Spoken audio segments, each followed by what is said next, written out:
This is the Lone Creator YouTube. We hope this video helps. You begin by creating a reproducible project. Open RStudio, create a new project in a dedicated folder, and place raw files in /data. Next, install and load Tidyverse, Reader, Here, and Janitor to standardize imports.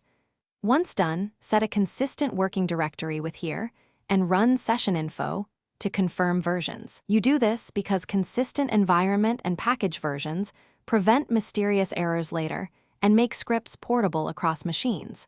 Start scripting immediately after these checks. You now import and inspect your data. Use read CSV with explicit call types to avoid guessing, and then glimpse to check. Once imported, apply Janitor, clean names, to standardize column names and use Deepler. Mutate, to convert types, parse dates, and set factor levels logically. You should address missing values next. Filter rows intentionally removed, replace with Sentinel values, or impute with domain-appropriate methods. And annotate each decision so your pipeline remains transparent and reproducible for collaborators.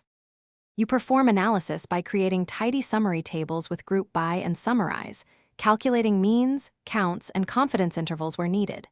Once summaries are ready, map variables to aesthetics in ggplot2, iterate with facets and themes, and preview plots to ensure they reflect analytic intent.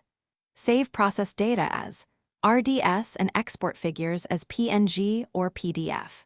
If something breaks, inspect intermediate objects with SDR and head.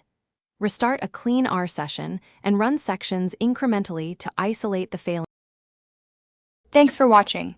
Consider subscribing if we helped you.